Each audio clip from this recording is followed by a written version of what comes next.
ఇంకో పక్కన ముందే చెప్పాం 7 అన్నా క్యాంటీన్లు పెడతాం, డబ్బులు కూడా శాంక్షన్ చేశాం. ఇంకో పక్కన అన్నింటికంటే ముఖ్యంగా ఇప్పుడే గిడ్డి ఈశ్వరి గారు కూడా మాట్లాడారు. ఇక్కడుండే వాళ్ళందరిలో ఒక ఆలోచన రావాలి.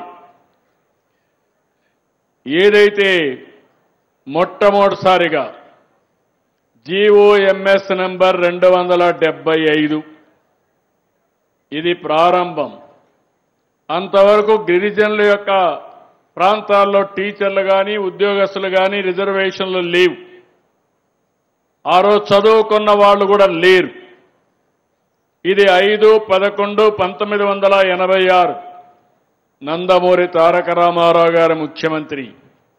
ఆయన ఒకటే ఆలోచించాడు, మా గిరిజన పిల్లలు చదువుకోలేదు, చదువుకోకపోతే ఉద్యోగాలు ఇవ్వడానికి వీలు లేదా, అవసరమైతే BA పాస్ అయితే బీఈడి లేకపోయినా పర్వాలేదు, లేకుంటే BA డిగ్రీ లేకపోతే ఇంటర్మీడియట్ పాస్ అయిన వాళ్ళకి ఇస్తా, ఆ తర్వాత చదువుకుంటారని మొట్టమొదటిసారిగా గిరిజన ప్రాంతంలో టీచర్ ఉద్యోగాల్ని గిరిజనులకు రిజర్వ్ చేసిన వ్యక్తి ఎన్టీ రామారావు గారు. ఆ జీవో దగ్గర మళ్ళా కాంగ్రెస్ వచ్చింది 89లో. ఆ సమయంలో కోర్టుకు పోతే వీళ్ళు సరిగా 89 అనుకుంటానిది, అది కొట్టేసే పరిస్థితికి వచ్చారు.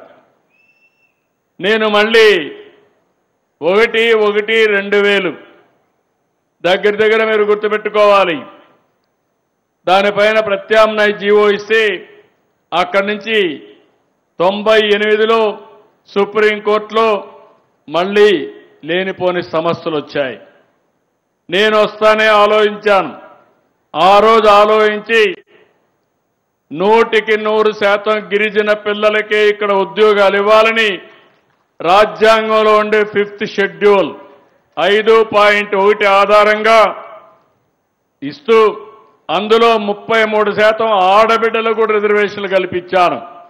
ఈ జీవో నేను ఇచ్చింది 10/1/2000 సంవత్సరంలో సమైక్య ఆంధ్రప్రదేశ్లో ఇచ్చిన జీవో ఇది. ఆ తర్వాత కొంతమంది కోర్టుకు వెళ్ళారు. కోర్టుకు వెళ్ళిన తర్వాత మీరు ఒకసారి చూస్తే ఇటీవల కాలంలో దీన్ని సరిగా ఆర్గ్యూ చేయలేక 2020 ఈ జీవోను సుప్రీంకోర్టు కొట్టేసే పరిస్థితి వచ్చింది.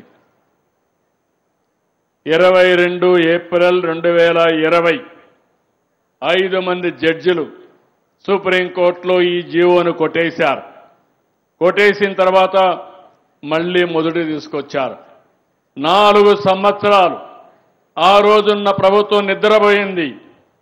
కనీసం కౌంటర్ వేయలేదు, సమర్థవంతంగా ఆర్గ్యూ చేయలేదు, ప్రత్యామ్నాయాలు ఎతకలేదు. మీరు కూడా భయపడ్డారు, ఏదైనా మాట్లాడితే మిమ్మల్ని జైల్లో పెడతారు, కేసులు పెడతారు అని మీరు కూడా భయభ్రాంతులైపోయారు. మా గిరిజనులు అల్లూరి సీతారామరాజు గారి ఆధ్వర్యంలో బ్రిటిష్ వాళ్ళ గుండెల్లో నిద్రపోయిన మా గిరిజనులు కూడా ఆ 5 ఏళ్లు భయపడి ఇంట్లో పడుకున్నారు. ఇప్పుడు మాట్లాడుతున్నారు. నేను మీ మనిషిని, మీకంటే నాకు ఎక్కువగా శ్రద్ధ ఉంది. తప్పకుండా ఏ విధంగానైనా సరే మళ్ళీ న్యాయం చేయాల్సిన బాధ్యత, దీన్ని సరిచేయవలసిన బాధ్యత నా పైన ఉంది. ఆ బాధ్యత తీసుకుంటానని మరొక్కసారి మీ అందరికీ హామీ ఇస్తున్నా. అత్యున్నతమైన న్యాయస్థానం సుప్రీంకోర్టు ఒక నిర్ణయం చేశారు.